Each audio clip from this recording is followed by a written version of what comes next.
नमस्कार, आप देख रहे हैं भारत 24। आपके साथ मैं हूं प्रिया सिन्हा। बुलेटिन की शुरुआत करते हैं। देहरादून में छात्रवृत्ति वितरण कार्यक्रम में मुख्यमंत्री पुष्कर सिंह धामी ने शिरकत की। संस्कृत प्रतिभा सम्मान डॉक्टर भीमराव अंबेडकर अनुसूचित जाति, अनुसूचित जनजाति और गार्गी संस्कृत बालिका छात्रवृत्ति योजना के अंतर्गत सफल आयोजन किया गया। सीएम धामी ने कार्यक्रम में सम्मानित होने वाले सभी विद्यार्थियों को बधाई दी। कहा कि इस तरह के कार्यक्रम संस्कृत भाषा के गौरव को पुनः विस्थापित करने के प्रयास में महत्वपूर्ण भूमिका निभाते हैं। संस्कृत भाषा अनादि और अनंत है। माना जाता है कि संस्कृत भाषा का आविष्कार देवों ने किया, इसलिए इसे देववाणी भी कहा जाता है। पीएम मोदी के नेतृत्व में भारत की सांस्कृतिक विरासत के संरक्षण के लिए काम किया जा रहा है। सरकार का कार्यक्रम न केवल संस्कृत भाषा के गौरव को पुनः स्थापित करने की दिशा में एक प्रयास सिद्ध होगा, बल्कि आने वाली पीढ़ियों में संस्कृत भाषा के रुझान के लिए भी, पीढ़ी दर पीढ़ी इस भाषा को आगे बढ़ाने के लिए भी बहुत महत्वपूर्ण भूमिका निभाते हैं। अच्छा होता कि मैं भी आपसे संस्कृत भाषा में ही संवाद करता। संस्कृत भाषा अन्य भाषाओं की भांति केवल अभिव्यक्ति साधन मात्र नहीं है, बल्कि हमारी संस्कृति, परंपरा, ज्ञान और विज्ञान इस सब का मूल आधार है। और मेरे साथ मेरे सहयोगी हरीश थपलियाल इस वक्त कनेक्टेड है। हरीश, संस्कृत भाषा को बढ़ावा देने के लिए लगातार केंद्र हो चाहे वो राज्य की सरकार हो, पहल कर रही है। इसी कड़ी में एक बहुत अहम कदम उठाया गया है। छात्रवृत्ति वितरण कार्यक्रम का आयोजन हुआ। सीएम धामी ने भी तमाम बातों का जिक्र किया। कितना लाभान्वित इससे स्टूडेंट्स होंगे, इसको लेकर के और क्या कुछ जानकारी?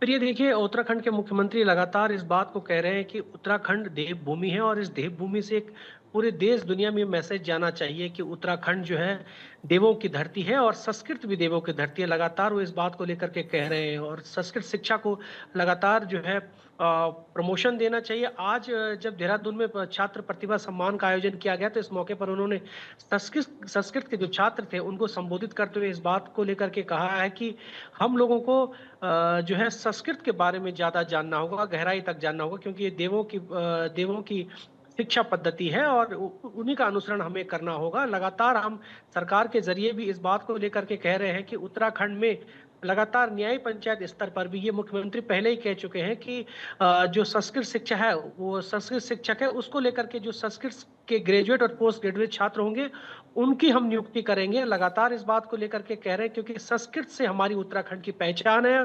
संस्कृत है तो योग है और आयुर्वेद है, क्योंकि आयुर्वेद को लेकर भी मुख्यमंत्री पुष्कर सिंह धामी ने जिक्र किया है कि उत्तराखंड में जड़ी बूटी जिस तरीके का अपार संभावनाएं यहाँ पर है, इसके लिए संस्कृत शिक्षा का बढ़ावा देना बहुत बेहद जरूरी है। और उत्तराखंड संस्कृत अकादमी की तरफ से आज का ये आयोजन किया गया था, क्योंकि देवप्रयाग में जिस तरह से संस्कृत अकादमी में जिस तरह से देश विदेश के बच्चे वहां पर पढ़ रहे हैं, उनको दाखिला वहां पर मिल रहा है। आज से यदि हम 10 साल पहले की बात करें तो संस्कृत के प्रति लोगों का इतना रुझान नहीं था, लेकिन अब धीरे धीरे जिस तरीके की जागरूकता ये सरकार के जरिए यहाँ पर कार्यक्रम किए गए, मुख्यमंत्री पिछले साल 2024 में जब विदेश दौरे पर गए वहां पर भी उन्होंने संस्कृत शिक्षा का जिक्र किया। तो अब कह सकते हैं कि आज संस्कृत शिक्षा प्रतिभा सम्मान और वहां पर सभी बच्चों से मुख्यमंत्री पुष्कर सिंह धामी ने संवाद किया और लगातार इस बात का जिक्र किया कि संस्कृत को हमें आगे बढ़ाना है ताकि उत्तराखंड का पूरे देश दुनिया में एक मैसेज जाया जा सके, क्योंकि उत्तराखंड खुद देवभूमि है।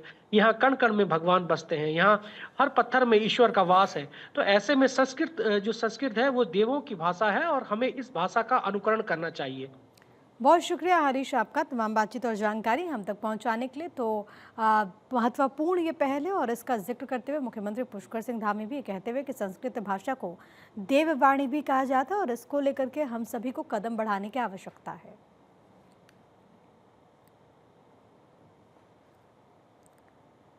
वहीं मुख्यमंत्री पुष्कर सिंह धामी से मिले हेस्को के संस्थापक डॉक्टर अनिल जोशी। बड़ी जानकारी है। प्रसिद्ध पर्यावरणविद और पद्म भूषण से सम्मानित हैं डॉक्टर अनिल जोशी। ये तस्वीरें मुख्यमंत्री की तरफ से साझा की गई है। पर्यावरण संरक्षण से संबंधित मामलों पर बातचीत यहां पर हुई है। सीएम पुष्कर सिंह धामी ने जो तस्वीर पोस्ट की है वो आपकी टीवी स्क्रीन पर, जिसपे सीएम ने इस बात का जिक्र किया। दरअसल सीएम हाउस पर हेस्को के संस्थापक, प्रसिद्ध पर्यावरणविद और पद्म भूषण से सम्मानित डॉक्टर अनिल जोशी यहाँ पर पहुंचे थे। उनसे भेंट की मुख्यमंत्री ने। इस दौरान की तस्वीर उन्होंने साझा की।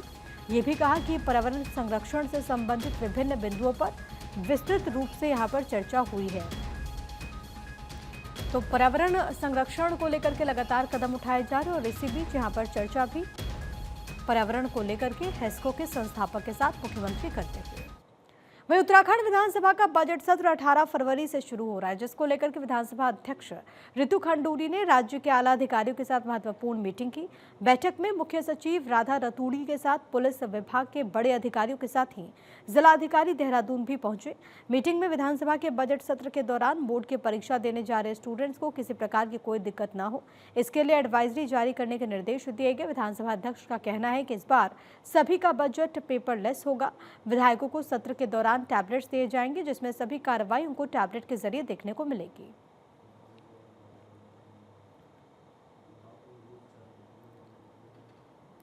उत्तराखंड की अर्थव्यवस्था में एक साल में 46,000 करोड़ की बढ़ोतरी हो गई है। राज्य की जीडीपी 6.61% और प्रति व्यक्ति आय में 11.33% की बढ़ोतरी हुई। खास बात यह है कि 2 साल में राज्य में 9.31 लाख लोगों को यानी कि 9,31,000 लोगों को नए रोजगार मिले। सचिवालय स्थित मीडिया सेंटर में प्रमुख सचिव नियोजन और मीनाक्षी सुंदरम ने राज्य के आर्थिक सर्वेक्षण के आंकड़े पेश किए। उन्होंने बताया कि चूंकि ये रिपोर्ट विधानसभा में पेश होनी है, इसलिए विस्तृत जानकारी बाद में मिलेगी। राज्य की अर्थव्यवस्था 2023-24 में 3,32,000 करोड़ थी, जो कि 24-25 में 3,78,000 करोड़ अनुमानित की गई है, यानी कि अर्थव्यवस्था में 46,000 करोड़ की बढ़ोतरी हुई। प्रमुख सचिव ने बताया कि राज्य में रोजगार में 21.75% की बढ़ोतरी हुई है। उत्तराखंड निकाय चुनावों में कोटद्वार में बीजेपी ने इस बार दमदार प्रदर्शन किया। भारतीय जनता पार्टी ने कोटद्वार में मेयर पद जीतने के साथ ही 40 वार्डों में से अगर बात करें तो 18 पर पार्टी के पार्षद जीते हैं। बीजेपी के जिलाध्यक्ष वीरेंद्र रावत के अनुसार उनकी पार्टी के 8 लोग ऐसे भी रहे जिन्हें पार्षद का टिकट नहीं मिल पाया, लेकिन वो दूसरे स्थान पर रहे। यानी कि कुल मिलाकर अगर हम देखें तो कोटद्वार में बीजेपी का प्रदर्शन अच्छा रहा।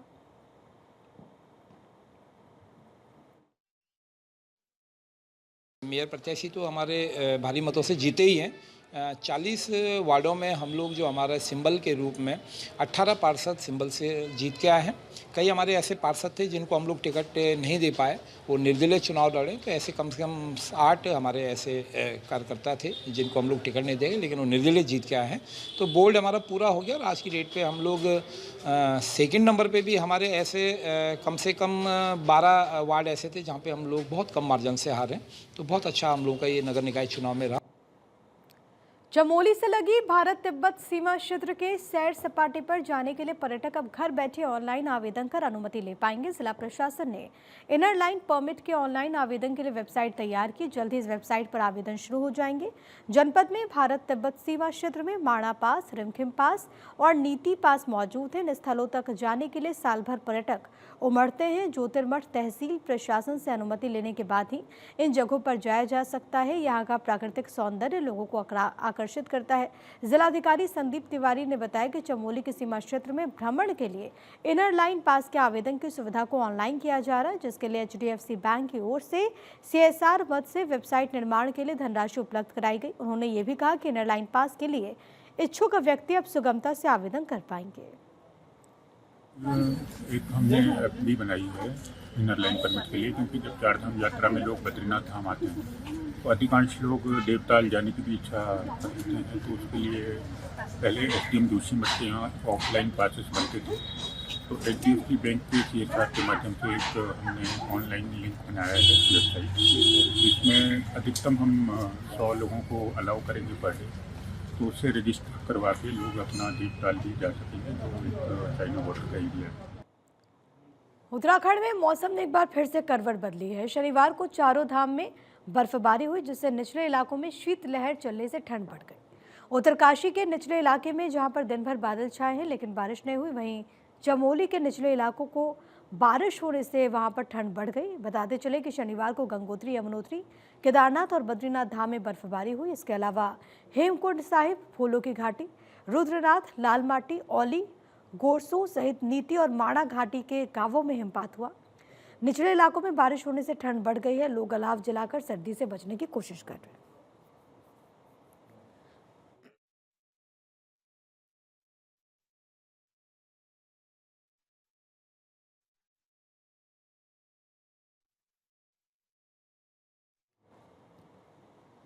चलिए अब बात करेंगे रुड़की की, जहां पर कार का शीशा तोड़कर चोरी का मामला सामने आया। लैपटॉप और नकदी लेकर बदमाश फरार हो गए। सीसीटीवी कैमरे में वारदात कैद हो गई है। आरोपियों की तलाश में फिलहाल पुलिस जुटी हुई है। रुड़की में एक कारोबारी की कार का शीशा तोड़कर लैपटॉप और पर्स चोरी करने का मामला सामने आया। दरअसल कारोबारी की कार रुड़की टॉकीज के पास लगी हुई थी और इसी दौरान चोरों ने घटना को अंजाम दिया। चोरों ने कार में रखी हजारों की नकदी पर भी हाथ साफ कर दिया। बदमाशों की करतूत पास लगे सीसीटीवी कैमरे में कैद हुई है। पीड़ित कारोबारी की तरफ से पुलिस को मामले की तहरीर दी गई। पुलिस छानबीन में जुटी हुई है। उत्तराखंड सरकार ने चारधाम यात्रा 2025 की तारीखों का ऐलान कर दिया है। इस साल प्रशासन ने यात्रा को सरल और सुरक्षित बनाने के लिए कई नई व्यवस्थाओं को लागू किया। चारधाम यात्रा की शुरुआत 30 अप्रैल से गंगोत्री और यमुनोत्री धाम के कपाट खुलने से होने वाली है। बद्रीनाथ धाम के कपाट 4 मई को खुलेंगे। केदारनाथ धाम के कपाट खुलने की तारीख महाशिवरात्रि के दिन घोषित होगी। यात्रा मार्ग पर सभी बुनियादी सुविधाएं 15 अप्रैल तक पूरी कर ली जाएंगी। बताते चले कि इस साल चारधाम यात्रा में 60% पंजीकरण ऑनलाइन और 40% ऑफलाइन होंगे। ऑनलाइन पंजीकरण उत्तराखंड सरकार की आधिकारिक वेबसाइट पर होगा। यह प्रक्रिया 1 मार्च से शुरू होने की संभावना है। यात्रा के पहले 15 दिनों तक 24 घंटे ऑफलाइन पंजीकरण की सुविधा दी जाएगी।